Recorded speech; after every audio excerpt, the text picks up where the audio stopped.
morning, everyone. Welcome to session 5, exploring end of life options of our Living with Dementia Roadmap series. My name is Irma Bassi, and I am the Chief of Community Services.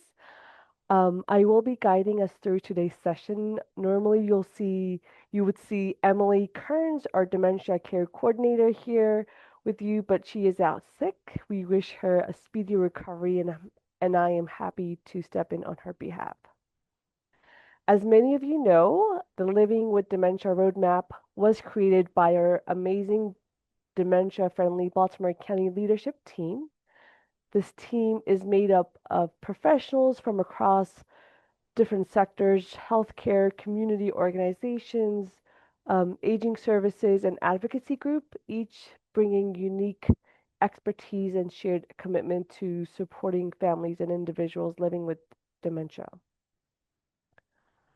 Today, together, they designed the roadmap to help families, caregivers, and professionals navigate the dementia journey with clarity and support. If we can just move to the next slide, Stephanie. Yeah, just okay. If we could just show the map. Yep, perfect. So the map is divided into different benches. Each bench highlights an important stage of this journey. Today we're gathered and we're going to be talking about the fourth bench, which focuses on end of life care options, which is a deeply meaningful part of this roadmap, one that helps us understand how to honor dignity, comfort, and compassion during the later stages of dementia. We have two amazing speakers with us today, Stephanie Fell and Terry Jacobson. All right, amazing folks are coming in. Let me begin with introducing Stephanie Fell. Stephanie has over 21 years of experience across diverse healthcare settings, including critical care and continuing care retirement communities, also known as CCRCs. Stephanie has brought her expertise and heart to many families and patients. For the past 8 years, she has dedicated her career to hospice, serving in both clinical, educational, and leadership roles. She is now a hospice director at Stella Maris, where her passion for end of life, team development, and patient advocacy continues to make an impact every day. Joining Stephanie is Terry Jacobson. Terry is a conscious living educator and an advanced illness and end of life doula. She trains hospice volunteers, works with senior living communities, and provides workshops for families and staff. She is also a certified dementia practitioner and Alzheimer's disease and dementia care trainer. Wow, that's a mouthful. Thanks, Terry. With a passion for intentional living and whole person wellness. Terry helps families connect in meaningful ways, especially during the journey of dementia and at the end of life. So we're so grateful to have both of you today with us. With that, I would like to hand it over to Stephanie. Hi, thank you so much for this opportunity this afternoon. So I'm going to get started and talk a little bit about palliative care and hospice care. At first, this slide was previously shown in previous presentations, but it's just a very, very basic, what is dementia? You know, dementia is that umbrella term that we use to describe a variety of disease processes, whether it's Alzheimer's, vascular dementia, Lewy body dementia, frontal temporal lobe dementia, and some other neurological disorders. So when we say dementia, just remember that it's kind of an overall broad umbrella here. So today we're hoping to kind of review the difference between palliative care and hospice care, address some misconceptions and some planning ahead ideas and conversations to have. And also kind of addressing when is the right time to start that conversation about end of life options, because it's not really kind of clear. And a lot of people have a lot of different opinions on kind of when and how that conversation should go. I always like this quote: it's all hospice patients receive palliative care, but not all palliative patients receive hospice care. So while they're very similar in goals of care, there's definitely a certain difference between palliative care versus hospice care. And we'll talk and get into a little bit of that right now. But like I said, the common denominator between palliative care and hospice care, the core values are the same. We're focused on the patient and their goals of care, essentially. It's to provide comfort care. Pain symptom management is a primary goal, both palliative and hospice care.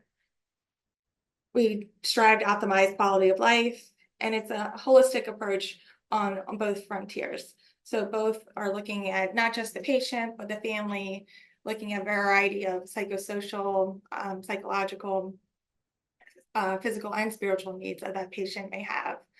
And the goals may be different depending on the patient's wishes. Everyone experience and journey is different. So we really look at what their goals are and kind of meet them where they are. When you're comparing the two difference between hospice and palliative care, the main difference that really is setting apart is during hospice care, you do have to have a physician certify that you have a life expectancy of 6 months or less if their disease process takes its natural course.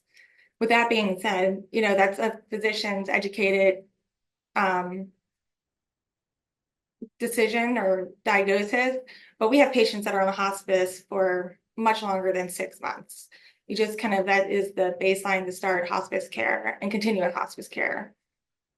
Like I said, we were looking at holistic care, focusing on physiological, spiritual, psychosocial aspects. During hospice care, we're really looking at, you're not really seeking curative treatment rather than palliative treatment, that you're focusing on goals of comfort care versus aggressive treatment. Or if there's no aggressive treatment being offered or curative treatment being offered. During hospice care, primarily it's you can have your primary care physician and also a medical director who kind of dictates and oversees that care. And differently in palliative care, you may have your specialty doctors, your oncologists, things like that, a special cardiologist that you may not see during the hospice care, depending on what your primary diagnosis is. Both hospice and palliative, as part of an interdisciplinary team, slightly different during hospice. Besides your medical director, you're attending if you choose one.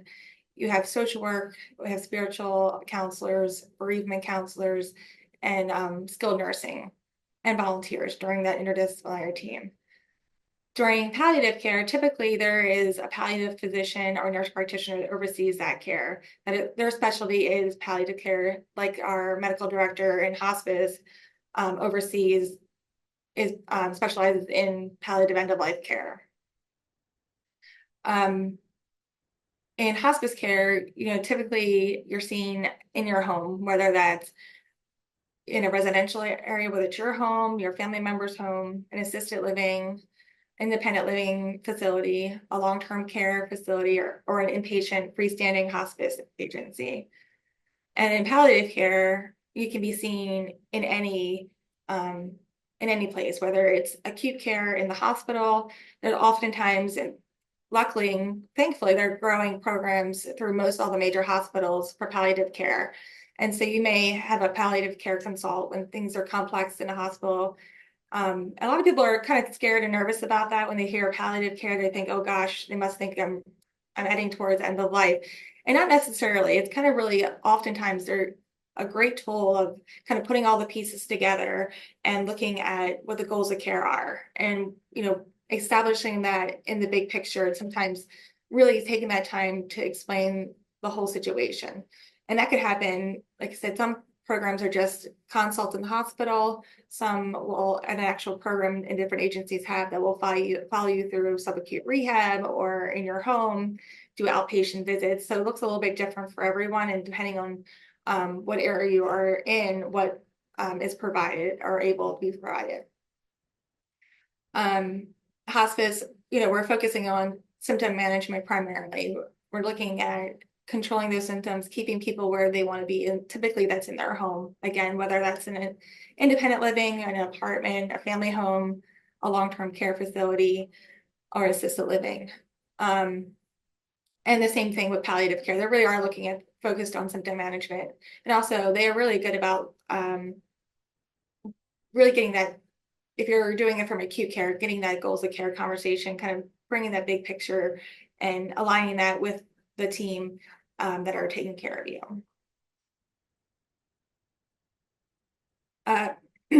So I want to talk a little bit about kind of hospice care, more specifically, is, where do you receive hospice care? It is like kind of a misconception sometimes when I think people are saying, you have to go into hospice and like it's a place. Hospice is not a place. It's a service that can be done, like I said, in any situation that's home for that family member. And we can do hospice care in assisted livings, primarily, in assisted livings, patients or residents there are more active. They're not requiring, care 24 hours as far as some of other activities of daily living. And though that kind of sometimes goes against kind of how the patient progresses in disease in hospice, typically people as they progress through are requiring longer or more care. And most assisted livings, if hospice is on board, you're able to stay in that home with that hospice care. And that's really up to the discretion of an assisted living and what they're able to do. There's different levels. So that would be something that you would have to, when you're looking at an assisted living, if the long-term plan is to stay there, kind of ask those questions, what it looks like if things start to change. And alternative and long-term care, some people are like, well, we're already getting 24-hour care. We have nurses here. We have a physician here. We have aides here. What is hospice going to do differently? Well, hospice, Medicare writes the rule that, we're not supplementing care. So you're not going to get less care because hospice is coming in. So hospice looks very similar as it does in a home setting, a residential home setting in long-term care. There's still the same team that comes in and does the same amount of visits, doing personal care, education, assessments. Our medical director still continues that care, but we collaborate with a long-term care facility. So it's an extra layer of care. So, if a long-term care contracts that mom's going to get a shower twice a week, we have an aide that comes in once or twice a week. That's, we can get an additional time with them or an additional time with feeding. It really kind of depends on the needs of the patient. And then there are some inpatient hospice settings. Some are freestanding hospice only buildings in certain areas. There are scattered beds, which means in acute care settings in hospitals, there's hospice care that we can give it's not a specific unit. It's in a bed there that they would specifically get that comfort hospice care under an agency. So there's a variety of different places where you can receive hospice care depending on where you are in your disease process and what your needs are. And this shows a little bit about our interdisciplinary team. So in hospice, it's a large team. You can see volunteers, physicians, spiritual counselors, social workers, bereavement counselors, home health aides, therapists, nurses, and we're all centered around that patient and their family. And that family is whomever that patient deems their family. It doesn't have to be, a spouse, or it could be a cousin or a neighbor that's close to you, whomever that family is. We really are looking at the big picture of taking care of the whole person. So I'll go a little bit about each kind of discipline and kind of what does the team do. So as far as physicians, so providers, so if a patient wants to have their own primary care physician follow them while they're in hospice, they have the right to do so. So during the start of care, we're notified that we notify the physician, make sure that they're agreeable to follow them during hospice care. And then they can also be very much a part of that care. We also have a medical director that every patient is followed by, and they, oversee kind of the plan of care, and they're specialized in end of life care. They do the certification of terminal diagnosis at admission and at recertification. We also have nurse practitioners that work in conjunction with the medical director, and they also help with the day-to-day disease progression, symptom management. They're very well versed. And then you could also have a nurse practitioner as you're attending, if that's who your attending primary care physician is in the community, if you wish. So, like I said, the provider oversees the plan of care, checks the medication regimen, things like that, and kind of writes that individualized roadmap for that patient's care. Skilled nursing, everyone's assigned a case manager. Typically, patients are seeing one to three times a week, depending on kind of what's going on and kind of what the needs of the patients. We have some patients that say, I only want to see you once a week. I'm not really ready for this. Every day I'm good. And some are like, I would like you here as much as you possibly can. And as people's disease progression changing as transitioning towards end of life, most likely visits are daily. So we're assessing, what happening is we're assessing the patients for symptom management. We're looking at their medications. We're doing a lot of teaching education on disease progression, symptom management in the home with the patient and with their families, with their caregivers, coordinating care with our equipment, medication from the pharmacy, coordinating care with the providers, keeping that loop, and along with like the social workers and chaplain, the other IDG members. And then social work, they do initial visit within the first 5 days. I will tell anybody who comes on the hospice, your first week, you'll be very busy. You'll have lots of phone calls, lots of people that want to come visit you. And really, it's up to the patient and their family, kind of how that looks for them. Medicare requires us to initiate those assessments, but really that family dictates kind of what and when for the most part.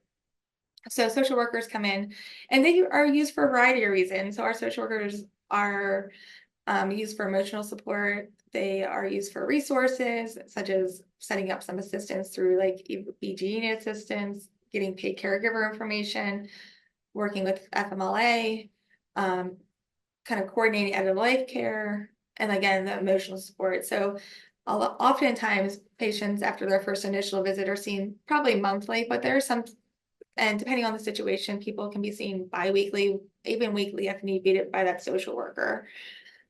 Spiritual care, they're all non-denominational. Again, they visit the same in the first 5 days, but same thing, depending on how often, they could be there weekly, monthly, or not at all. It's up to the family members what services they decide to accept.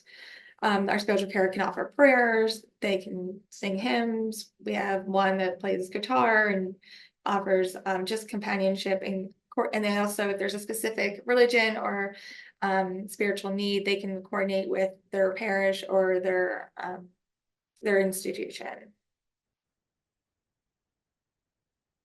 Home health aides, home hospice aides, they're providing the personal care, the bathing, cleaning, and things like that. They will do some, depending on the plan of care that's written by the hospice team or the nurse and the medical director on admission or as needed.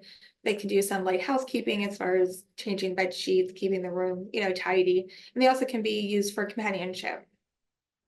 For every patient that is enrolled in hospice, bereavement is offered, and we also can do pre-bereavement if there's a specific need that's needed prior to a passing of that patient.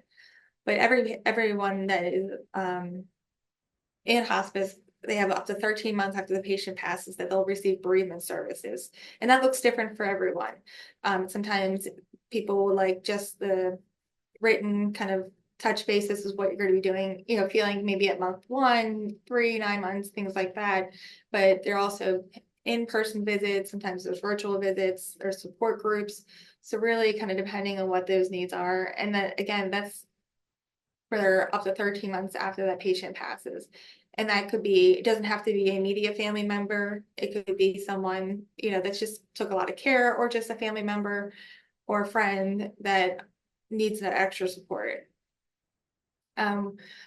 We also have volunteers, so volunteers for companionship. If somebody's spouse, I really like to go to church for an hour on Sundays. Can someone come and sit with my husband while I do that? And that's something that's set up ahead of time.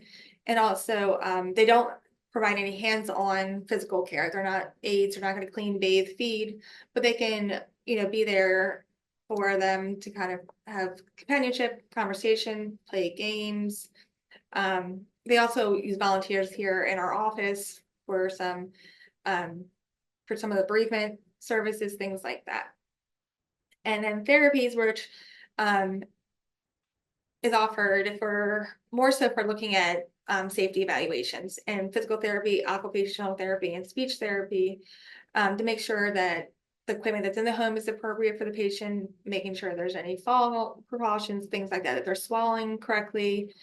And then typically those visits are like 1 or 3 times. And it really, again, it depends on that patient, what their needs are. I've had patients that, I really want to get strong enough to go down these 3 steps so I can go to my granddaughter's wedding. So we might say, okay, we'll extend it, 3 more visits because that's a reasonable goal for that patient. But the initial visits really are for safety in mind.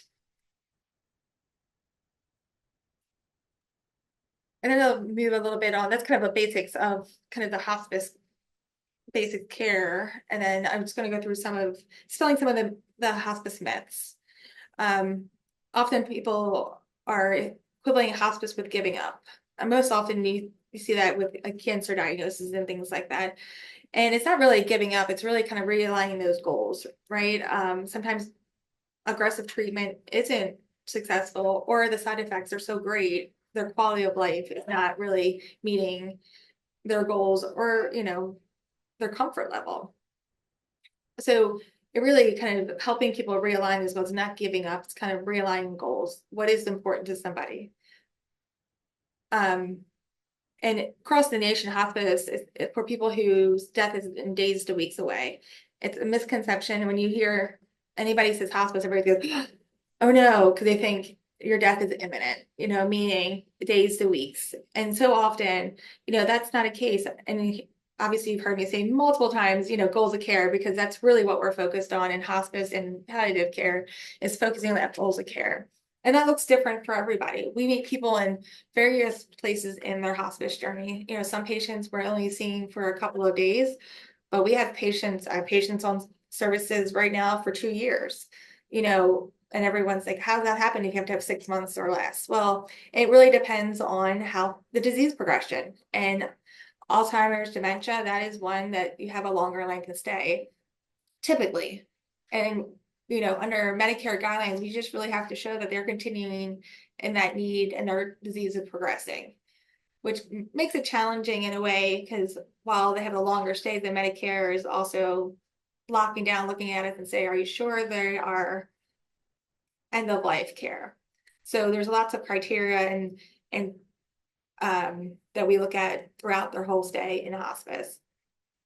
So the sooner people kind of look at hospice, if their goals in line with hospice, the better it is for that patient, for that family, because when you're reaching that end of life, days to weeks, it is such a crucial and emotional time. You want to know who's coming in your home or in your facility and taking care of you, or build that rapport, kind of give time to make sure those symptoms are managed before they're out of control, and kind of establish those relationships. It really makes for a more peaceful end of life for everyone. Hospital requires a do not resuscitate order, so that you don't want to be having resuscitation. While resuscitation doesn't align with our goals completely, that's an aggressive measure. We certainly can take people on that aren't quite sure, they're not quite there with that part of their care. And again, depending on the disease process that we're looking at, it looks different for everyone, because some people it's very clear that if their heart or their breathing would stop, that there wouldn't be, it would be because of disease progression, the process, not necessarily something they could be fixed. So it really is a very personal choice. It's a very important choice that we have. So we really would like to support people and kind of help meet them where they are and give the education and kind of work towards what's best for that patient. And if, unfortunately, at times we've had patients that were full codes and who had, their heart had stopped and we had to do CPR. It is not ideal in our philosophy, but that's certainly something we respect. So that is not a requirement. And if other Medicare is not available to patients that are in hospice, oftentimes people are saying like, oh, I'm going to be on hospice. They're not going to do anything for me. They're not going to give me medications. I have to stop everything. They're just going to give me morphine. And that's all that's going to happen. I can't go see my doctors. And that's not true for the most part. So what it really they look at is your primary diagnosis. So if you have an Alzheimer's dementia diagnosis and you have a cancerous mole on your shoulder and you really don't like it, you really want that taken off, we go ahead and go to the doctors, get that taken off. It's not related to your hospice diagnosis, so that's not a conflict. So it really isn't a black and white, all or nothing kind of thing. So, and as far as medications too, we will, at the start of care and ongoing throughout the care of hospice, we look at the medication regimen and make sure that they're appropriate. Sometimes taking some medications aren't appropriate throughout your hospice journey. It may be in the beginning because your quality of life is different, your activity is different, but as things progress, we will take that. So really, the patient and the family members have a say and have to agree on this plan of care that we're looking at. So again, if you're a primary care physician, you would like to keep them and they're agreeable, wonderful. We'll communicate with them.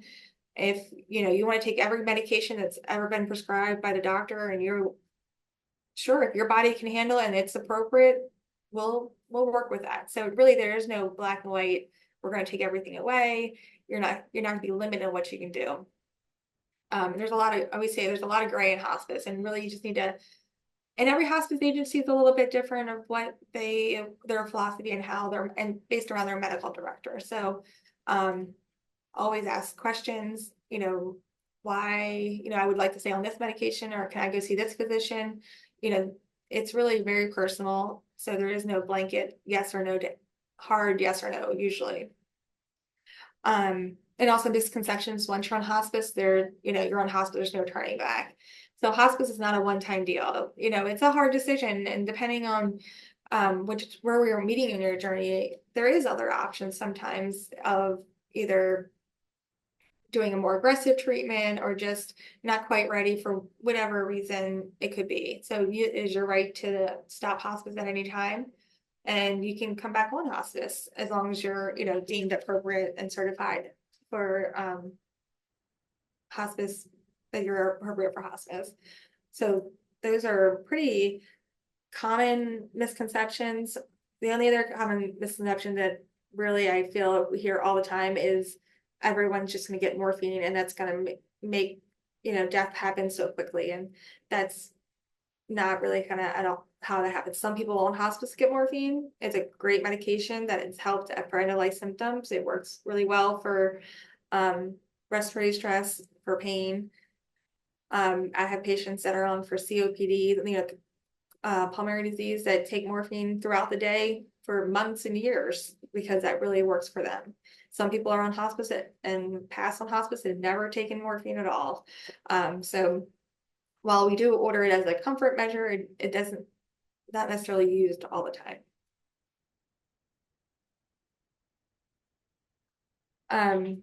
It's kind of always hard to kind of know when is the time to start talking about end of life options. And it's very personal. It's kind of knowing your family member or yourself and kind of establishing what your goals are. If you've been, depending on your disease progression outside of, if you're able to make your own decisions, where you are. And then as a family member, especially someone with Alzheimer's or dementia, it's really hard to kind of know when that time comes. Typically, like dementia, it's a long road, as I'm sure it's well known. And all the different types of dementia really come differently. Lewy body dementia looks much different. Sometimes in the vascular dementia. So, and their disease progression looks different. So here are just a few things that kind of we look at sometimes when we're looking at someone for qualifying for end of life care and or hospice. We're looking at weight loss because oftentimes, people aren't eating as well. They're not able to tolerate food well. They're swallowing or they're chewing. Consistencies might be different. But typically people just are not interested in eating. Usually breakfast is the best meal of the day if they're morning people.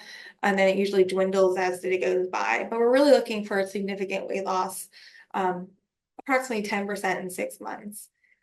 frequent hospitalizations or ER visits due to dementia-related complication. What that means, like, frequent urinary tract infections. It could be some behavioral issues. It could be some aspiration pneumonia, things like that. Or we're looking at things are changing. Increased difficulty with eating, bathing, dressing, which that happens through a long, part of the disease progression. But it's really kind of all dependent on most of those activities of daily living. Declining cognitive function, unfortunately not able to have good conversation. They're not able to clear words. Sometimes it's like word salad. They're able to have lots of words, but there's no clear conversation. Sometimes their speech is very limited. They're only having 1 or 2 words a day. So and then that ability to communicate.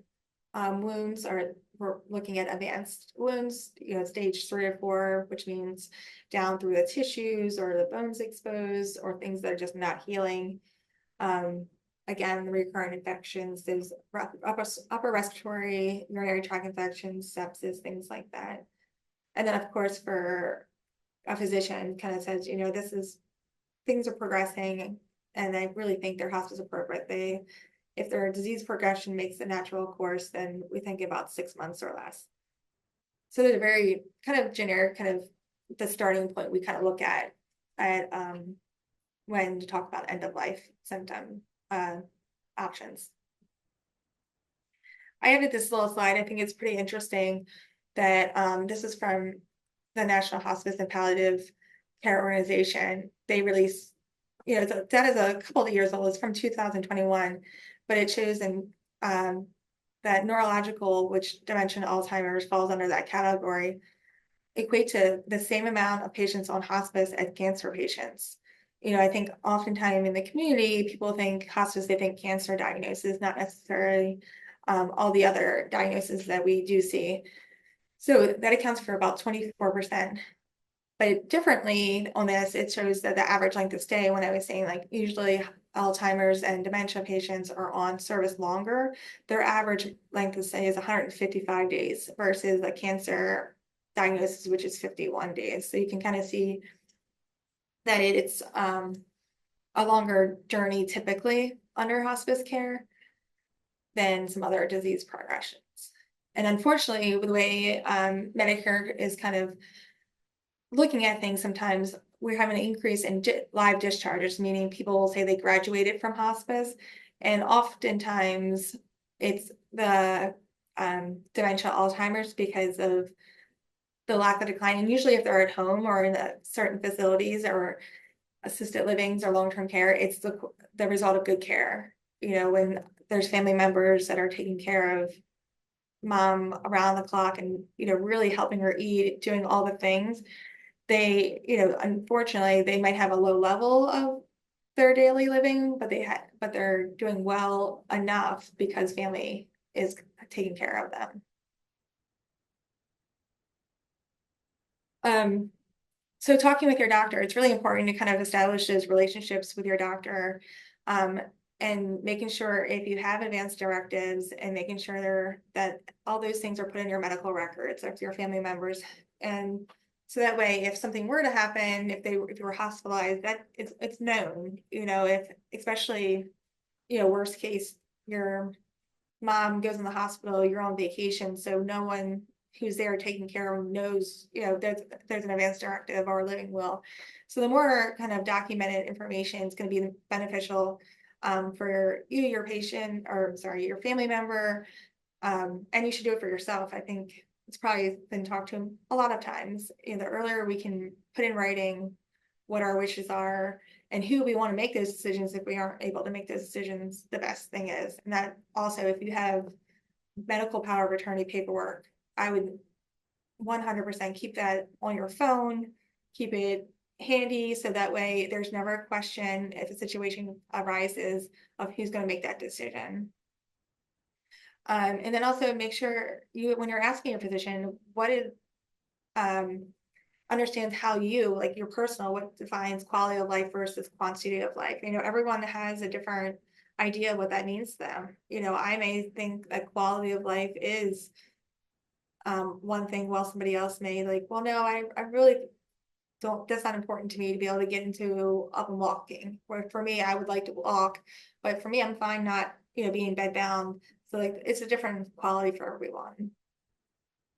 Um, and then it's also good to kind of understand what your physician, how they manage pain, what are their beliefs are with pain management. Because I've met physicians in hospitals that refuse to use morphine for someone at end of life or someone who's on a ventilator, kind of things like that. So really, everyone has their own philosophy of how pain management, end of life symptoms are managed. So it's good to kind of, and you also find out how comfortable they are with end of life care if you're choosing your own physician at end of life. Um, and then also their thoughts on hospice care. There's a lot of physicians that are not as well educated or well versed. They also think that hospice care is for those very last days, the hours. Um, and sometimes they think there's so much limitations on what you can do in hospice. So really kind of understanding what their understanding is a starting point. Um, and then also, with that being said, when you're looking at different hospice agencies, look at multiple hospice agencies. While the philosophy is the same, and there's the same IDG team members, there's the same core values. Every hospice does things a little bit different, just like every hospital does things a little bit different. So ask about what their what their um what their mission is, or how their day-to-day looks for patients. Ask them how they provide care, things like that. Staffing. I always love this quote too: just because you can doesn't mean you should. And that kind of aligns with the goals of care. Just because you can have a treatment doesn't mean you should. Or just because a patient is in renal failure, just because you can do dialysis doesn't mean you should do dialysis on like a 95-year-old patient with dementia. Just because you could do something doesn't mean you should. Another friend of mine always say, well, make sure when you're doing things or asking, what are you doing for your loved one instead of to them? So sometimes we're focused on the fixing and doing things to them, but is it really benefiting them and their goals of care?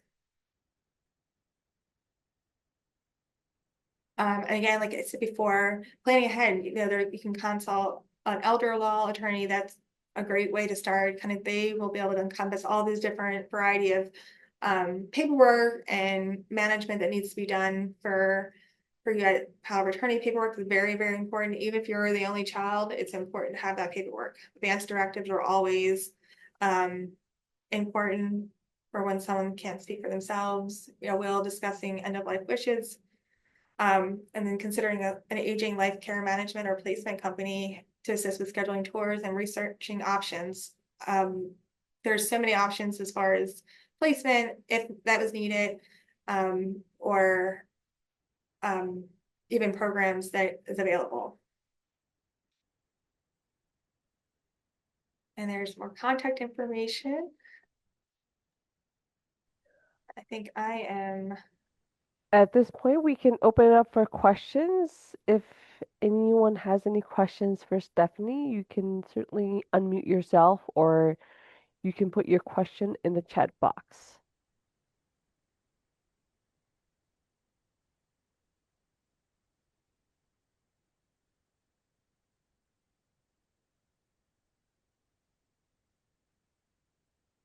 And I just want to appreciate Stephanie for this information. I had my mother in hospice, and a very close friend of mine, her mother, who was on hospice for over 2 years, and the decision for as a personal experience on hospice for my mom was certainly a very difficult decision for the family, but having the support in place made all the difference. Because you sometimes don't even know what the need is until, this team comes together and starts putting things in place and starts preparing you. the family for that stage. So really, really appreciate the team for you for doing all the work that you do. So thank you. Oh, thank you. I think that you hit the nail on it. Like you don't know what you don't know, right? You Hmm. don't know what you need, or you don't know what you don't know. Even as a hospice nurse, I've had family members on hospice very early in my career, and I'm like, oh gosh, I didn't even think about that, And even Yeah.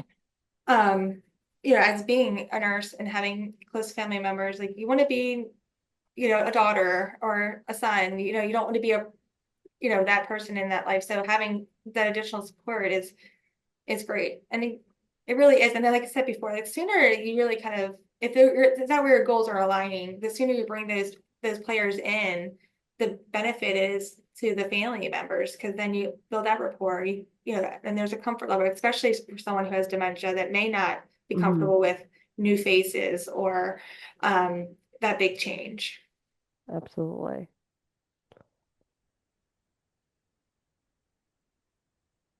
So, I don't see any questions in the chat. If I don't, again, reminder for folks, if you do have any questions, feel free to unmute your lines or put your questions in the chat box. If there are no questions, let's move it on to Terry. Great, thanks. Hey, Stephanie, will you make me the host, please?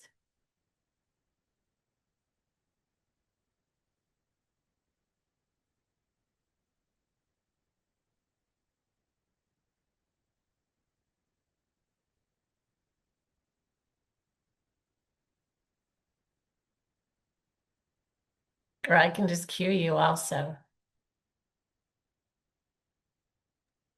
Queuing might be better. I'm having some technical difficulties. You want, you okay with queuing? I am. Okay, great, great. Well, first of all, thank you for having me, and thank you all for showing up because it's a really hard conversation. And although it feels a little yucky, maybe it is also very important. And the more conversation we have about end of life and options, the easier it will become. So I'm a doula. So you're probably wondering, what is a doula? So we're going to go over what is a doula, the roles of a doula, and how a doula works with the hospice team. We're partners. We collaborate. I love hospice. That's the whole reason I became a doula. So thank you, Stephanie, and to your teams. Okay, next slide, please. So what is a doula? Maybe some of you have heard about a birthing doula, a person that helps prepare, who supports during birth, and who supports after birth. And the concept is the same. So as a doula, I help people prepare for that season, not only the person that is facing end of life, but also the family members and loved ones. I support during through re-educating, being a calm presence, and then through bereavement. Doula is a Greek word, comes from a woman's servant. It's just somebody who serves. Been around forever. We've done this work forever. We just have kind of outsourced it in the last 50 years. So thank you, Stephanie. So doula is non-medical support. We're holistic support. We do not do meds. We do not do any type of medical intervention. We can help you discuss it, but we always point, especially when we're on hospice, we always point back to the nurse, back to the IDT, because they are the expert. We just help process. It's non-judgment support. We do not bring our own opinions into the room or into the season. It's family-centered. So primarily family-centered for me means we empower the family to lean into this season, because there can be really beautiful moments in this season, even though it's heart-wrenching. So we're family-centered, holistic care. We empower. people just don't know what to do. People don't know where to turn and who to ask. So having this extension of the family that is trained in end of life and trained in dementia or whatever the case may be can help navigate and help point you to the right person to get the questions answered. And again, we collaborate. We are partners with the IDT and it works very well. Yeah, next slide. So practically, end-of-life doulas kind of touch on all different spots. It doesn't mean that we do all of these things, but we can be brought into doing these things. So advanced care planning. As a facilitator, I help people get underneath the real questions. What does it look like to have life-sustaining or life-prolonging? What does it look like to have quality versus quantity? Quality could be like Stephanie said, walking. It could be for other people being able to communicate. So getting under that and then giving them the resource to complete their advanced directive.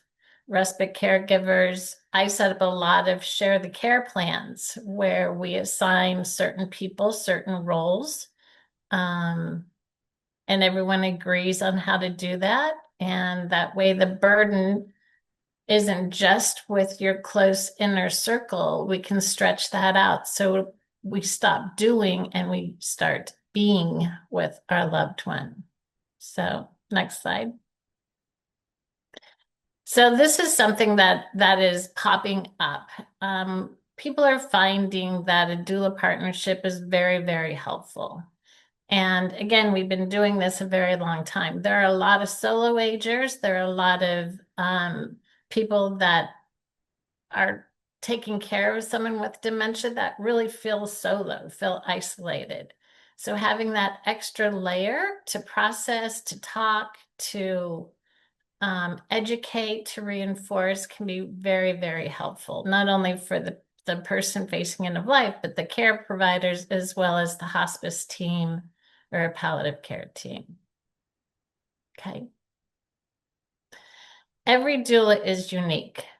So if you think a doula is an interesting role that you want to consider, please vet your doula because every doula has unique offerings. I am a doula that normally goes upstream. So I normally get to my people at diagnoses, especially with dementia, because doing this work early in the disease progression is very important because we want to know the wishes. We plan for births, we plan for weddings, we plan for careers, we plan for financial stability. We need to really plan the best life that we can have after we've been given a diagnosis, no matter if it's cancer, dementia.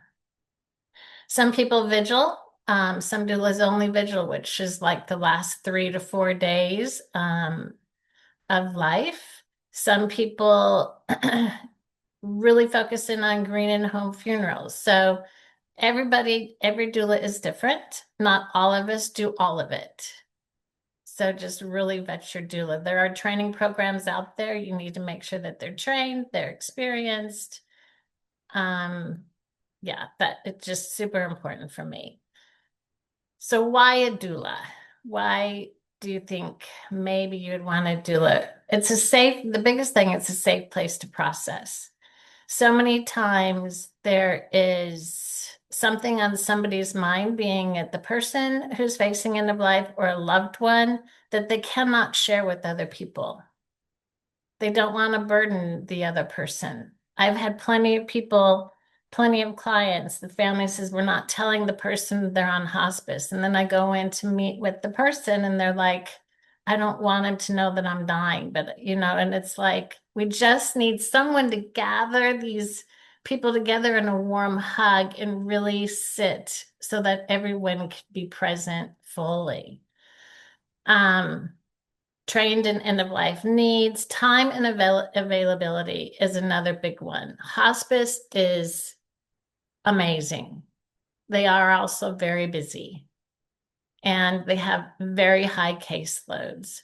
So as a doula, you have the additional time to spend. You can go there every day, every week. You can spend hours. Where hospice is limited. I mean, they do show up when it's needed, but sometimes early in the process, when you just need someone to sit there and try to figure out who's going to cook dinner or feed the dog or walk the dog, that's kind of where a doula can come in. Companionship, family support, educating and empowering. Reinforcing the hospice care model and what that looks like and how a doula can support and actually take off some of the burden of the hospice team so they can show up when it's out of my territory, which is anything medical. So, and if you're looking for a doula, and you're experiencing living with dementia, make sure that they're dementia trained. It's super important. So I just want to go over kind of quickly how a doula supports the hospice team and what that looks like. So I've listed the social worker role, the chaplain role, the nurse's role. Doesn't mean that they do all of these things. I explain it as kind of passing the baton. So if somebody wants to do legacy work or life review, meaning they want to write their own obituary, or they want to write an inspirational message to be left for somebody after they're gone, the chaplain or social worker can help them start that. And then, because I'll tell you, legacy projects can take hours and hours and hours and hours and hours. Then they can pass the baton to the doula, who then has the time and the availability and the training to complete that project for them. So I hope, and if anybody has questions, just kind of pop in. So end of life planning, what do you want? What does it look like? Who is at your bedside? More importantly, who is not at your bedside?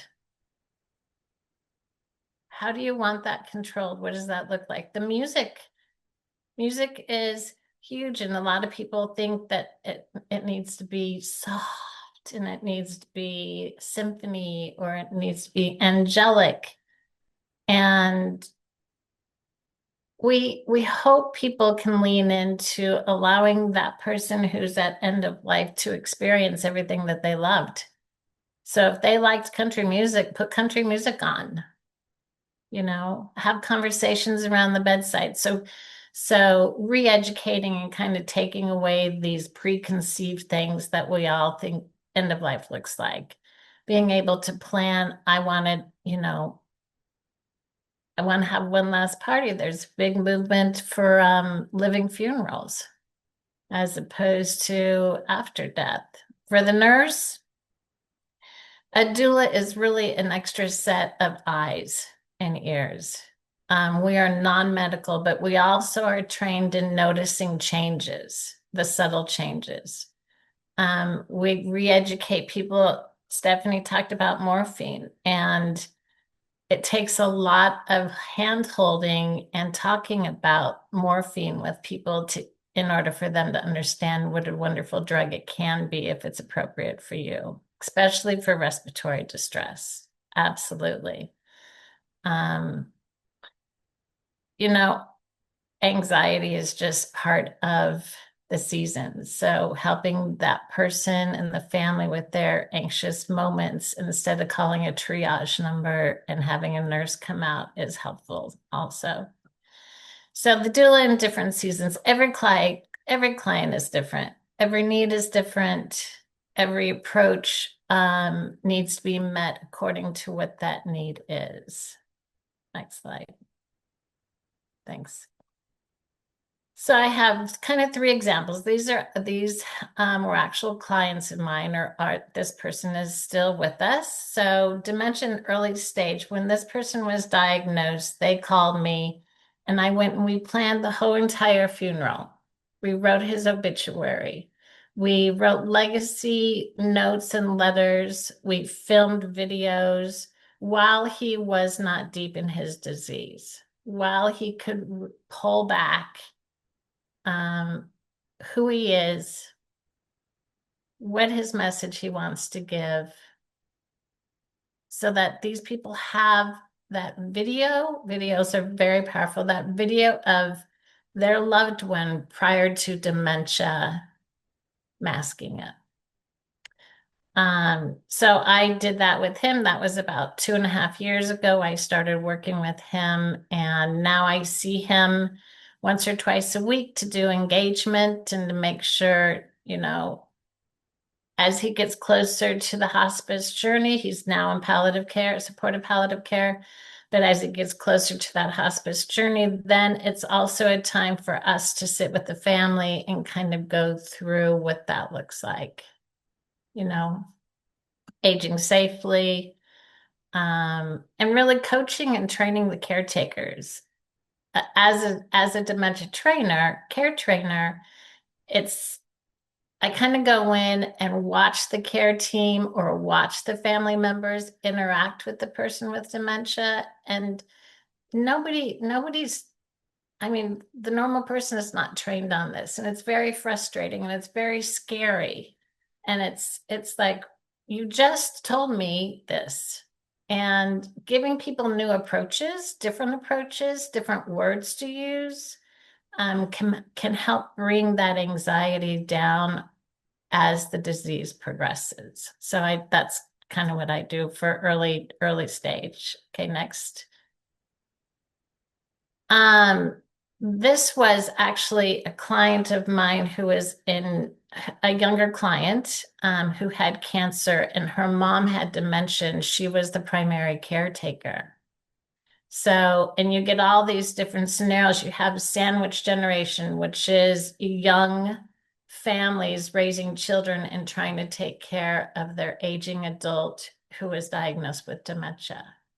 So you just come together, and a doula can be considered like a sibling or an extension of the family, just to hold space. Again, training, behavioral issues come up most often. It's because of approach, and intention and energy. Sometimes it is not. If you have a quick change, you look at UTIs, you look at dehydration, you look at all these different things. So having arm's length away person available is helpful. This particular person living with dementia fell and broke her hip, and that spiraled her to her end of life. Her daughter, who was receiving cancer treatment, could not get to her mom for end of life. And so I sat with her mom, and really we did a Zoom. We did some energy healing where we connected hearts through meditation. And it just allowed for her daughter to feel like she was part of it. Next slide, please, I think. So this woman was absolutely amazing. Loved her to death. I got her when she was on hospice. Her family hired me because they just didn't really know quite what to do. I went to visit her. She was in an assisted living facility, not in a memory community, but in an AL. And I went to visit her, and she just refused to engage for about 7 weeks, 8 weeks. She was like, no. I'm like, okay, well, I'll swing back next week. And eventually she got used to my voice. She got used to seeing me, and she finally engaged with me. She was on hospice for probably a year and a half. And I would visit her twice a week in the assisted living for engagement, for caretaker training. She was absolutely a hoot. She reminded me so much of my aunt that I just, I just fell in love with her. She ended up um, probably being one of my closest clients, where the family, because I helped to manage her caretakers in the end. I did aromatherapy with her. I did Reiki. I created a sacred space so she could watch out the windows and her birds, as opposed to having the bed in a corner. We turned her bed so she could have a visual of outside. And the family wanted me there during her passing. And then after her passing, I coached the family in how to saying their goodbyes through body washing, and had singing around the bed. I brought in 3 people that had beautiful voices, and we stayed there for about 3 hours. Yeah, really honored her, really honored her. She just touched my life. So, okay, next slide. So the ways of a doula. Every person is a doula. Every person is. This is ancestral. We have learned this from years ago. We just have kind of stepped away from it and have become a medicalized society. So ways of being. For a doula, I'm an emotional ally for everybody. I want people to get their emotions out, and then I expand that emotion through vocabulary. So if when someone says angry, what's underneath that anger? Sometimes it's frustration, sometimes it's simply sorrow. Life isn't fair. Meeting people where they are, just like the previous slide, she didn't want me there. That's okay. I don't take it personally. That's okay. I'll wait. I'll wait. Maintaining a beginner's mind. The one thing, and I'm sure Stephanie has experienced this in all of her wonderful years, is if we don't go in with the beginner's mind, then we are going to not serve well, because none of us know everything about every situation. And there's not a client, I've done this for 10 years, there's not a client or a situation that I have not learned from. And if I go in with an agenda, that's not serving. So there's a difference between helping and serving. And a doula serves. Non-judgment, unconditional positive regard. I've heard some amazing, horrific stories, and you honor that. You hold that. Ways to serve. So as a doula, you're both doing and you're being. As a family or a loved one, during hospice and end of life, we want to move from doing to being. We want to become the daughter. We go back to that role. And if we're so busy doing, and sometimes it's a distraction, and we find ways to be, on the ways of being side, and then ways to serve, which is a doing. But it's a different kind of doing as opposed to busy. So creating an engagement roadmap, especially with dementia. Who can you have come in every other day for just 40 minutes, to chat with the person or go on a walk, creating a share the care plan, having dogs or cats come in, integrative arts. So aromatherapy is all of that. Re-educating and reinforcing is a doula's big role, but you can also do that with your loved ones, no, not normalizing it, but reassuring that it's okay. When somebody's having a hard time, reassuring that they're safe. You're there, you got them. Well, next slide, Steph, please. Oops, I jumped forward. Next one. So being heard is so close to being loved that for the average person, they are almost indistinguishable. And I think we all can feel that in our life. We all want to be heard. So practicing the pause is important, where not responding, but listening, and actually listening beyond, below, above what was said. What is really going on? Next slide, please.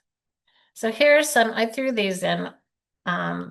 Stephanie encouraged me to keep it. I was going to slice it, but these are some things that you can say.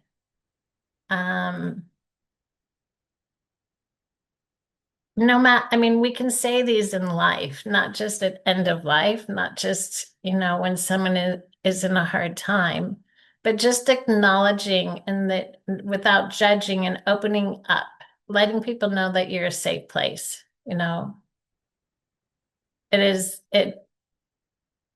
think the way that we approach or the way that we receive what people are sharing with us or telling us, and how we process, and then coming up with an appropriate, loving, kind response is important, especially when we're dealing with someone living with dementia. Just one of the best things with my behavioral moments with someone living with dementia is just to quietly bring calm energy and say, this is very difficult on you right now. Or tell me more. Oh, my web root just started going. Hang on, sorry. Like, don't do that. So I hope you guys can see these. They're kind of in small boxes. But just asking what it looks like. What does something look like? I want to go outside and take a walk. Okay, what does that look like? You want to go in a wheelchair? Do you want to go in the garden? Do you want to go to a garden? Just asking a little bit more questions. Next slide, Steph. Thank you. So my role primarily is listening, coaching, encouraging, and empowering. Those are all things that fall into the doula world, the doula role. And all of those things look different depending on where you pick up with your loved one or your family. So at diagnosis, it looks different. At disease progression, some cancer patients that I have, some cancer patients need help when their treatment is no longer working. And they're trying to make a decision. Do I go to a trial? Do I just go on to hospice? And that's a lot to process. And I normally do what I call the best 3 months, where I go through the 5 domains and we talk about what the last 3 months of life looks like. And I do this for people in wellness, which is the best time to do it. And then we change it as it goes. So listening, coaching, encouraging, empowering is different when we're in treatment failure than when we're in wellness and then end of life. So next slide, please, Steph. It is far more important to know what person the disease has than what disease the person has.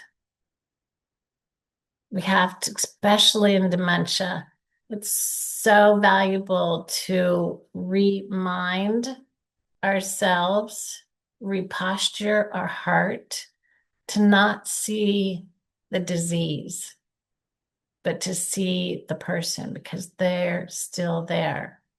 So many times, I coach families on how to connect energetically, especially at end of life, by just putting your hand on their heart and your other hand on your heart, and then doing a simple meditation or visual meditation to bring that energy together.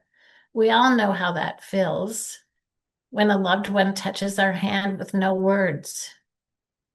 when you give somebody a hug and you feel this just warm blanket around you. We all know what that energy feels like. We just have to get into that open heart center to do that, you know. So that's I coach that. I think that's my last one, isn't it, Steph? Yes, here's the resources again. So thank you. Does anybody have questions for me? Please feel free to unmute your lines. We do have a question about the slides. Is it okay to share the slides with everyone? I'm okay with it, sure. I'm glad for that, Terry, because I'm going to intertwine some of that with our orientation, some of the reminders of that hospice, just taking back and reminding people of being present versus serving. So I love your presentation. It's really valuable in so many different ways as, a provider, as a caretaker. So I Yeah. appreciate it so much. Thank you, Stephanie. And there are some hospices nationally that are moving towards a doula role in order to support the IDT. That's amazing. Yeah, I actually did a training for a local hospice for a first cohort of 9 doulas, and they're volunteer doulas. They're not paid. So there's some parameters that look a little bit different than a private practitioner doula versus a hospice doula. But it's super powerful for everybody. I mean, for the team, it's like the team has somebody trained that they trust and they can pass that baton to. Yeah. That's amazing. Amazing work. Yeah, absolutely. And thank you both for your time and your presentation and sharing this such an important information about end of life. Yeah. And I don't see any additional questions, so I'll just go ahead and wrap this up. And I want to thank everyone for joining us today and being part of this important conversation. We do invite you to join us for our next session, our sixth and last session on October 9th, where we'll focus on tending to our grief on the journey of dementia and exploring loss and discovering meaning. Our speaker will be Gordon Creamer. He's the program director at Wells for the Journey. With that, on behalf of the Department of Aging and the Dementia Friendly Baltimore County leadership team, I thank you for your time, your presence, and your commitment to supporting individuals and families living with dementia. And we look forward to seeing you next week or next session. Not next week, October 9th. Thank you. Thank you. Thank you very much. Bye. Have a good night.